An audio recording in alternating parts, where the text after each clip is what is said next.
They say the walls of a hospital remember everything. The cries, the pain, the silence between heartbeats. I used to think that was just something old nurses said to scare new staff. But after what I saw in room 616, I know some rooms remember too much.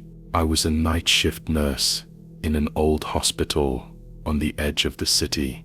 Most nights were slow, the quiet kind that made your own footsteps sound too loud. But there was one patient who made sure no night stayed peaceful. Mr. Prakash, an elderly man admitted after a fall, was put in room 616. From the first night, he started complaining that someone was under his bed. Not something, someone. Every night around 2 in the morning, he would start screaming that a bony hand had grabbed his ankle, that someone was whispering to him from the floor. At first we thought it was the meds, or maybe early signs of dementia. He was old, confused, scared. That is what we told ourselves. The doctors adjusted his medication, the attendants changed his bed, and the psychiatrist was called in twice. Nothing helped. Till one night, he bit one of the junior nurses, screaming that she was letting the thing under the bed crawl into his skin. He was restrained after that, for his own safety. I remember going into his room one evening to check his vitals. He looked at me, eyes wide and bloodshot, and said, "You are the only one who believes me. Please, make it leave." I wanted to help him. I did, but there was nothing to see. I even got down on my knees and checked under the bed. Clean floor, no sign of anything strange. Still, his screams kept getting worse. He stopped sleeping. Dark circles pulled down his face like bruises, and he began to whisper things to himself when no one was looking. One night, I found him trying to dig into the mattress with his fingernails. When I asked him why, he said he was trying to build a wall to keep it out. I asked him what it was. He said it had no name, no skin, just eyes and teeth and long bones. He said it did not crawl like a person, it slid. By the 4th night, the other nurses avoided his room. They would swap shifts or make excuses. I took it personally. He was a person, a scared old man, and I would not abandon him. So that night, I stayed close to his room. 2:07 a.m.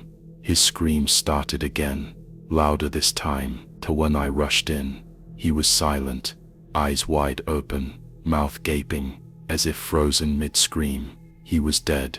No warning, no flatlining, just gone. But the air in the room felt wrong, like something heavy was sitting in the corners. I stepped back, breathing heavy, until I heard it, a soft shuffle from under the bed.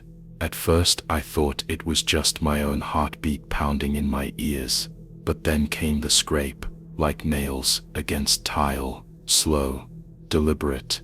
I stood still, hand frozen mid-reach for the call button, till I bent down, slowly, heart hammering, and switched on the flashlight I carried in my coat. The beam landed on the white floor, under the bed.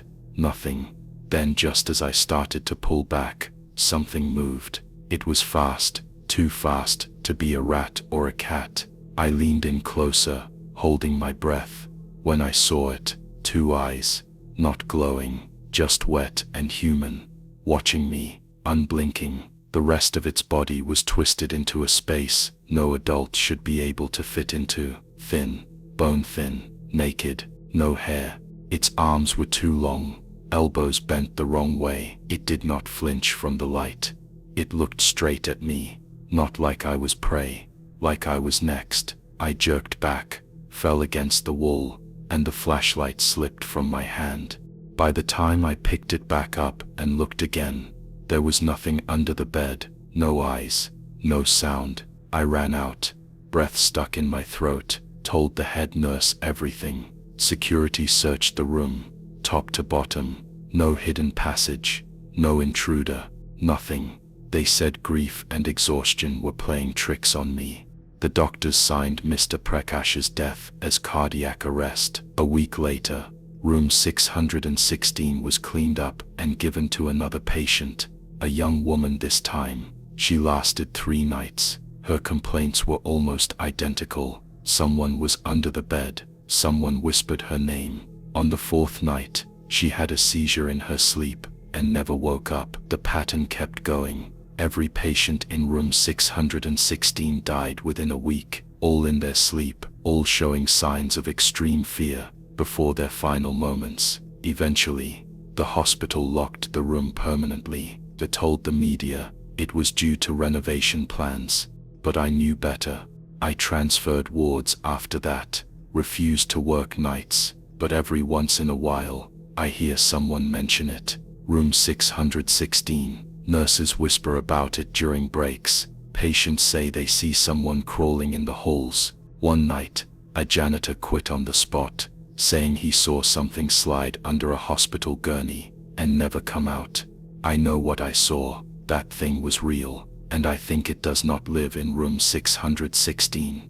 It waits there, for someone to turn off the lights, for someone to leave the door cracked open. Hospitals are full of life, but they are also full of things we cannot explain. Maybe some rooms remember pain so deeply that they create something out of it, a thing made of screams and fear and sleepless nights. All I know is if you ever find yourself walking past room 616 and you hear a shuffle behind you, do not turn around and never ever look under the bed. There's a saying among the medical staff: the hospital is where the living meet the dead, but some never leave. At first, it's easy to laugh it off, but after you've worked enough shifts, you start to question if maybe there's some truth to it. I'm Anaya, an EMT, and I've seen enough to know that not everything in a hospital can be explained by science. One night, I was working a routine shift at one of the busiest hospitals in the city when something happened that I can never forget. It was during what should have been a quiet night shift, the kind of shift where everything is calm and you get to joke with your co-workers, grab coffee, and hope for no emergencies. That's how it started. I was sitting in the break room, scrolling through my phone, when the code blue alert echoed through the intercom system. Code blue, room 309, ICU.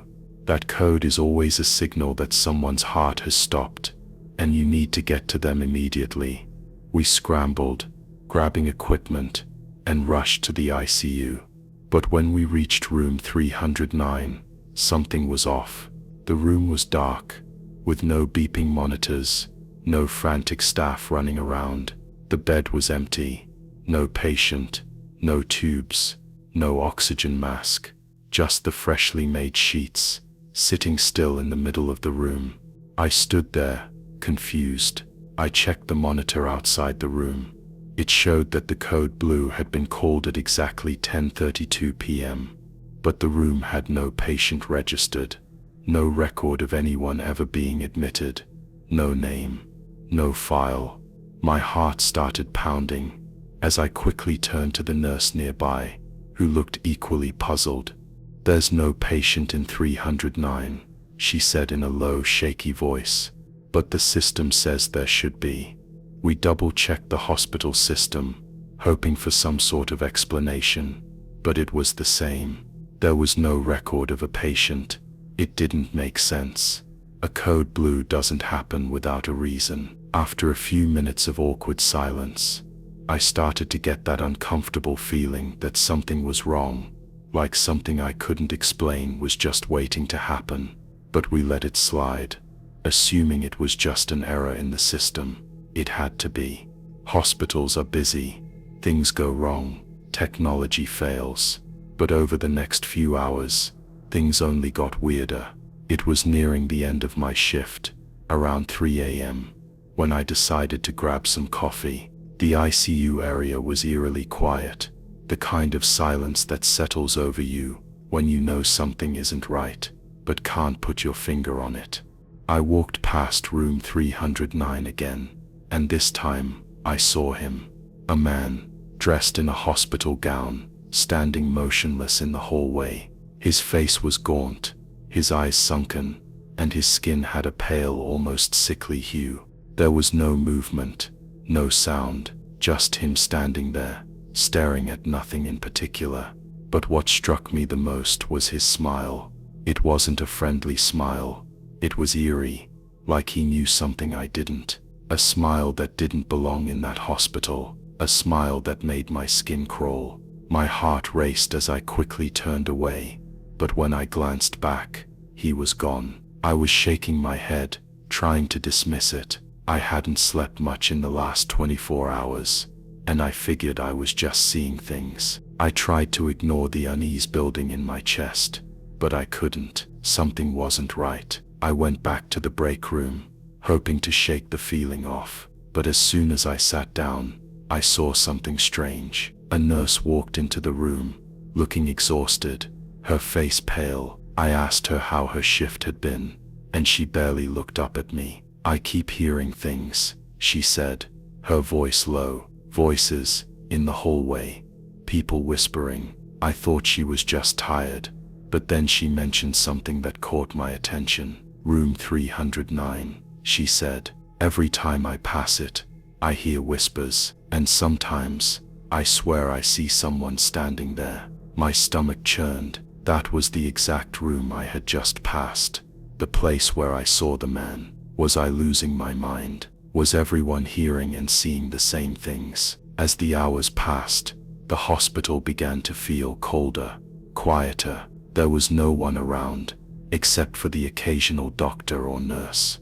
But none of them seemed to notice the strange atmosphere settling in. When my shift ended, I felt an overwhelming need to get out of there. I thought I had imagined it all, the figure in the hallway, the whispers, but deep down, I knew something was wrong.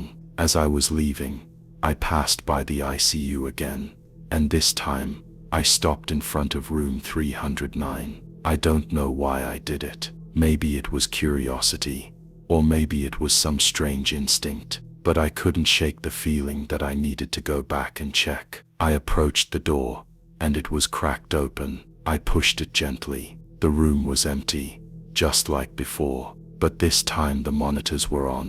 They weren't connected to anything, yet they were displaying data. Heart rate, oxygen levels, blood pressure, all numbers, all steady. But there was no patient, just the numbers on the screen. I took a step back, my breath catching in my throat. Something wasn't right. Something was deeply, deeply wrong. Suddenly, the door behind me clicked. I turned around, and standing in the doorway was the man I had seen earlier, the one in the hospital gown. His eyes were locked on me, and that smile was still there, as cold and unsettling as ever. I froze. "Next time," he said, his voice calm and almost polite.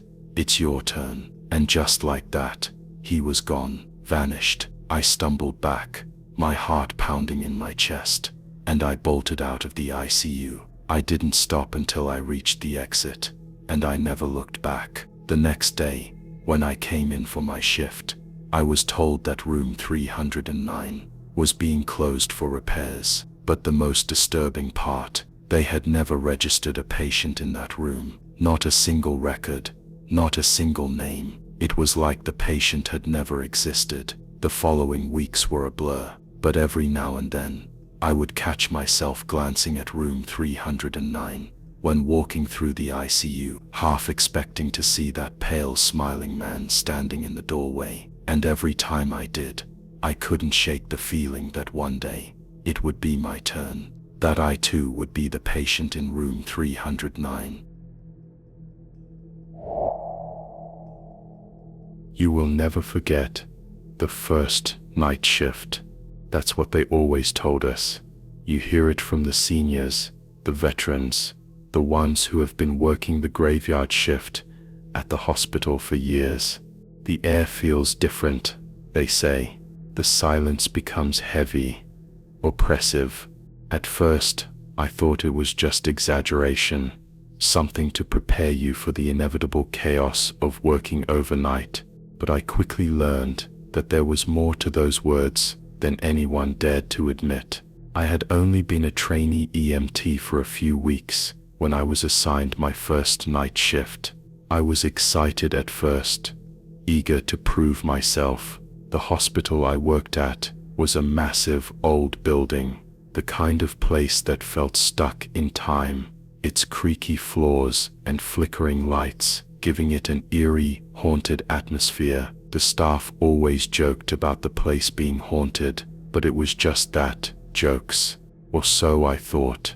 On my first shift, the atmosphere was just like the others described, thick and suffocating. The halls were eerily quiet, save for the distant hum of machinery and the occasional shuffle of footsteps from other staff members. The nurses were friendly enough, though they seemed a little tense, exchanging knowing glances whenever they spoke in hushed tones. I tried to ignore the growing discomfort in the pit of my stomach. There was work to be done, and I was here to do it. Then, as I was getting acquainted with the routine, I was pulled aside by one of the head nurses. She was new, like me, but had been here for a couple of months already. She handed me a small folded piece of paper and told me, in a voice that was almost too calm, that it was something I needed to sign. "It's a tradition for the new nurses," she said with a tight-lipped smile. "A kind of oath. It's just a formality. Don't worry about it." The paper was simple, just a short sentence, stating that I would always prioritize the patient's well-being and never under any circumstances allow harm to come to them.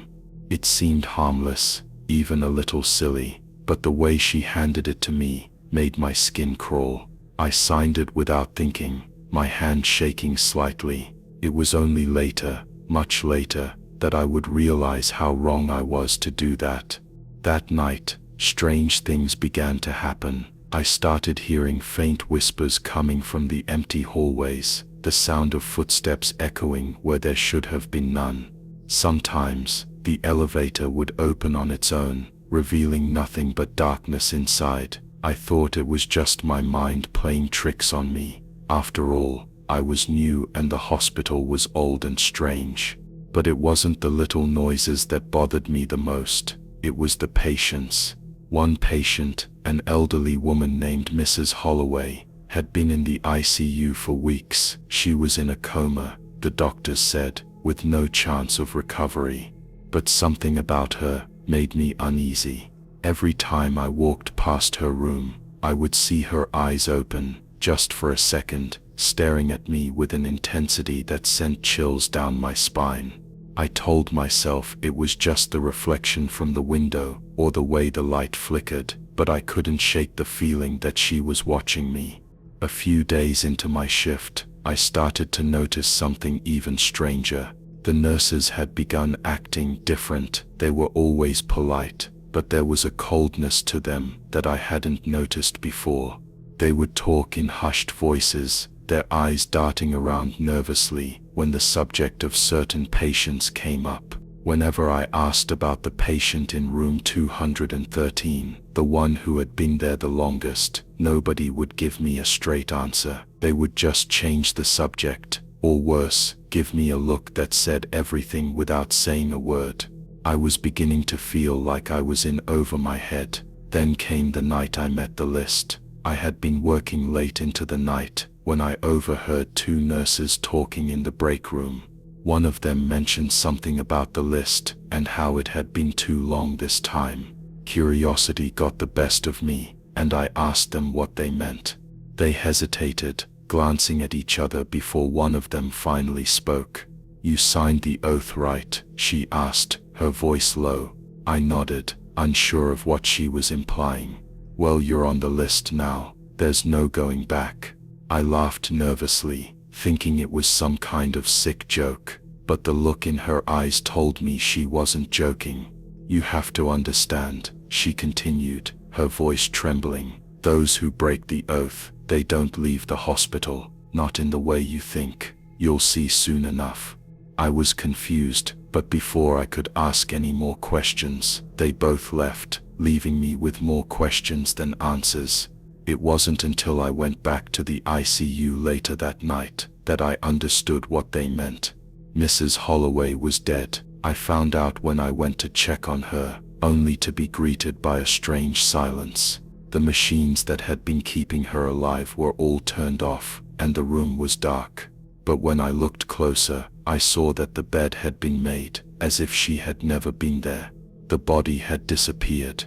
I tried to tell myself it was a mistake, that maybe she had been moved. But deep down, I knew something wasn't right. Later that night, I found something that made my blood run cold, a stack of patient records hidden in a storage room.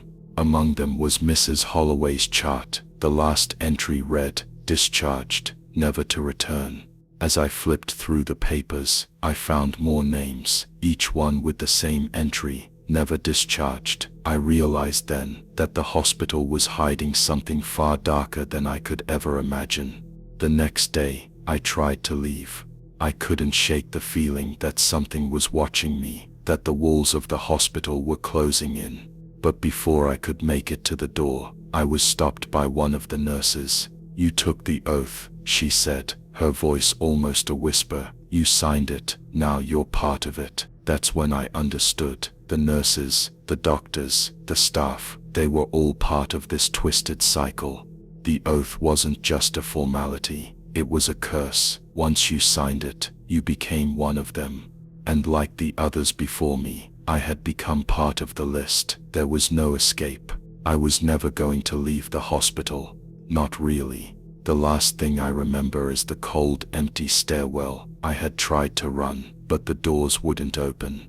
I turned to see the nurse standing there, her eyes cold and unfeeling. She spoke one final word before everything went black. "Welcome to the list." And that was the last time anyone ever saw me. It's a strange thing, how time in a hospital can feel like it stands still, especially when you're an EMT, dealing with lives that often teeter on the edge of life and death. Do you get used to the noise, the chaos, and the smell of antiseptic? But it's the moments when everything goes quiet that you should worry about. I still remember that night, like it was yesterday, even though it feels like it happened in another lifetime. I remember walking into that room, the air thick with the sterile chill of the hospital, and seeing a man lying there, his body already stiffening, his skin pale, and the monitors flatlining. It wasn't unusual, we'd seen it all before, but what happened after that, something that I can't explain, has haunted me to this day. This particular patient had been elderly. His name was Mr. Larson, a frail man who had been on a ventilator for weeks. His family had made the decision long ago. The do not resuscitate order clearly stated in his chart. It wasn't a rare case. In fact, it was one of the many that we had dealt with before. After all, we were trained to manage death with a certain detachment. It's not cold, it's just a coping mechanism that keeps you sane in a job where every day someone's life is in your hands. The paperwork was done, the family was notified, and all that was left was to prepare the body. I had done it 100 times, maybe more, but something that night felt different. It wasn't the man's passing itself, no, it was something else. I was tasked with preparing Mr. Larson's body for the morgue. The room was dimly lit, the only sound coming from the low hum of the overhead lights. I checked his toe tag out of habit, making sure all the information matched the chart. As my fingers brushed the tag, I felt it, a chill that wasn't just from the room. It was as though a cold breath had passed through me. The hairs on my neck stood up. I couldn't explain it, but there was something off. It was then, just as I was about to double-check the documents one last time, that it happened. His eyes opened, wide, unblinking. I froze, my hand still holding the toe tag, my mind racing to process what I was seeing. And then, in the softest, almost imperceptible voice, Mr. Larson spoke. "You've killed me, now it's my turn." I swear, his voice sounded like it came from somewhere deep within, as if it wasn't coming from his mouth at all. but from somewhere else entirely. I stepped back, the blood draining from my face. This wasn't possible. His heart had stopped. His breathing had ceased. This wasn't just a case of some reflex or muscle twitch. This was something else, something I couldn't understand. Before I could even react, his eyes closed again, and his body was still. I stood there for what felt like hours, trying to convince myself that it had just been some sort of hallucination, a trick of the mind. But deep down, I knew what I had heard, what I had seen. I left the room quickly, feeling an uneasy weight on my chest. The next day, things began to change. Little things at first. A patient who had been stable for hours suddenly went into cardiac arrest. Another who had been alert and talking just minutes before fell into a deep coma. I chalked it up to coincidence, but by the third unexplained death, I started to feel the weight of what had happened the night before. I couldn't shake the feeling that something had followed me from that room, that the curse Mr. Larson had spoken of wasn't just some delirious rambling, but a warning. By the end of the week, things had escalated to the point where I was afraid to walk into any room where a patient had died.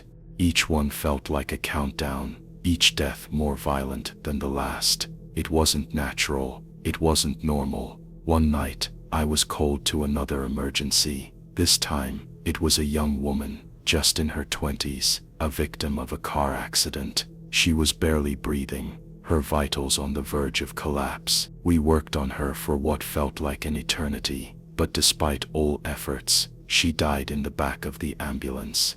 I tried to do what I had done so many times before, preparing her body for transport, but the moment I touched her, I felt it.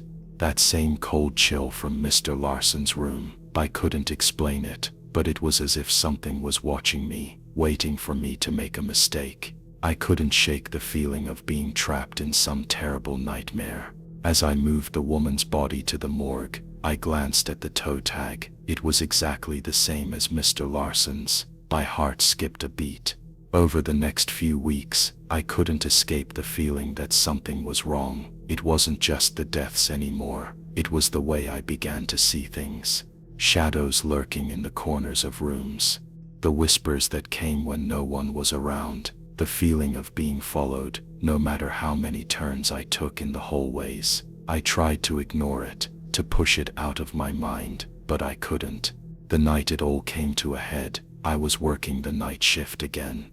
Another patient had just passed away, another DNR case. I was preparing the body, my hands shaking, as I reached for the toe tag. When I touched it, I could swear I felt a hand grip mine, but when I looked down, there was no hand, only the cold, empty body of the patient. And then, I heard it. A voice, deep, guttural, and unmistakable. "It's time for you to join me." I turned, my heart racing, but the room was empty. No one was there. The doors were locked. I tried to run, but my legs felt like they were made of stone. It was like something was holding me in place, forcing me to look at the bed where the patient lay. The eyes were open, Mr. Larson's eyes, and he was smiling. I screamed, but the sound was muffled, as if something was smothering my voice. I don't know how long I was stuck in that room. When I finally came to my senses, I was sitting in the break room, drenched in sweat, my heart pounding in my chest. The hospital had been quiet, too quiet, and there was no sign of anyone else. When I checked the time, hours had passed. No one had come to check on me. No one had heard my screams. But when I glanced at the clock on the wall, I saw it right beneath the hands, a small red smudge, blood. I don't work there anymore. I couldn't, but I know that whatever happened to me, whatever curse followed me from that room, is still out there, still waiting, because I can feel it every night, and I know that it's not done with me yet. I'll never forget the last words Mr. Larson said to me. "It's my turn now." It's often said among EMTs, once you step into that hospital, you're never really gone. At first, it sounds like just one of those eerie things people say to spook the rookies. But after spending time in that place, you begin to realize it's more than just a superstition. It's a chilling truth about the hospital that you don't truly understand until something unexplainable happens to you. I was fresh out of training, eager to learn, and focused on my duties when I first heard this warning. Back then, I thought it was nothing more than an old ghost story meant to rattle us. But over time, I saw the depth of it. It wasn't a tale, it was a reality. My first overnight shift at that particular hospital is something I'll never forget. It was one of those cold, stormy nights when the rain kept pouring without mercy, and the fluorescent lights buzzed overhead, making everything feel unreal. Calls came in one after another, and we were constantly on the move, but nothing could prepare me for what I would witness during the last call of the night. At around 3 a.m., we received a call about a man in his 60s, found unconscious in his home, no relatives around, no real explanation for his sudden collapse. We rushed to the scene, did everything we could, and took him to the hospital. Everything felt routine, until we got to the morgue elevator. It's an elevator you usually don't think about much. After all, it's strictly for transporting bodies, set apart from the rest of the hospital's traffic. It has no windows, and only one button that takes you to the morgue, away from where the living tread. It's a rather unremarkable part of the building, but that night, something caught my attention.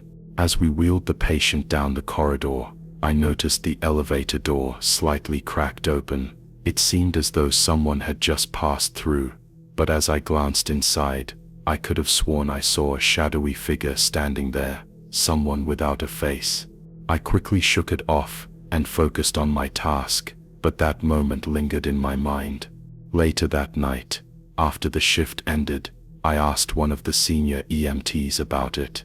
His expression turned serious, his voice low, as if he already knew what I was going to ask. "Stay away from that elevator. It's not for the living." I tried to laugh it off, thinking he was simply telling a horror story to get a rise out of me. But as I tried to sleep that night, my mind kept returning to the image of the elevator, the strange feeling in the air, and that fleeting moment when I thought I saw something that shouldn't have been there. I didn't think much more about it until a few weeks later when I was back for another overnight shift. This time, the call was routine, nothing to get worked up about, but once I got to the hospital, things started to feel off again. They told me that I would be helping with a transfer of a patient who had passed away. He had been in the hospital for weeks, undergoing surgery after surgery, but now, his body was lifeless. We were to transport him to the morgue. As we rolled the body through the holes, I immediately felt the air grow heavy. There was something strange about the smell, like decay, but not the usual scent you associate with death. It was something deeper, older. The body was cold and pale, its eyes wide open, but lifeless. There was no emotion in the room, just the mechanical nature of the task we were performing. As we approached the morgue elevator, I noticed something odd. The doors were slightly open again. It was almost as though it had been waiting. I couldn't shake the unease creeping up my spine, but we proceeded anyway. The older guys punched in the code, and we began loading the body. As the doors slid shut, I felt a shiver run down my back. The familiar hum of the hospital seemed to fade away, replaced by an eerie silence. Then, the elevator moved. It didn't descend as it should have. No, it began to rise. Slowly, impossibly, it took us higher, too high. The doors opened, and we found ourselves not in the morgue, but on a floor I knew didn't exist. The fourth floor, supposedly under construction, closed off to everyone, but there it was. The elevator had taken us there. I stood frozen, unsure of what I was seeing, as the door creaked open, revealing an old surgical room. It was as if we had traveled back in time. The place was filled with outdated medical equipment, harsh lights hanging from the ceiling, and a smell of sterility mixed with something darker. And then, I saw them. The doctors, but there was something deeply wrong about them. They were working on a body, their hands moving in perfect synchronization, but their faces were gone, not disfigured, not hidden, simply absent, just smooth, featureless skin, where their faces should have been. They worked tirelessly, like mechanical beings, without a single word or glance in our direction. I couldn't speak, I couldn't move. My heart raced, and a chill crawled up my spine. The body they were working on was mine, or at least it looked like me, an older version of myself, lying lifeless on the table. The horror of the realization hit me like a wave. This was no accident, we weren't meant to be here. That elevator, the whispers, the strange cold, it was all a warning. These doctors, these faceless figures, they were the ones who kept the hospital's dark secret. This was the place where the lost souls went, where the forgotten patients remained, not truly dead, but not alive either. And then, everything went black. The next thing I knew, the elevator doors opened, and we were back at the morgue, but nothing was the same anymore. The cold that had settled deep in my bones wouldn't go away. The faces, the faceless doctors, the body on the table, it was all too real. The hospital had claimed me, just like it claimed every soul before me, the ones who never leave, the ones who slip through the cracks and remain hidden in the hospital's dark, unspoken corners. I now understand what they meant. Once you step into that place, you're never truly gone. The hospital never lets you go.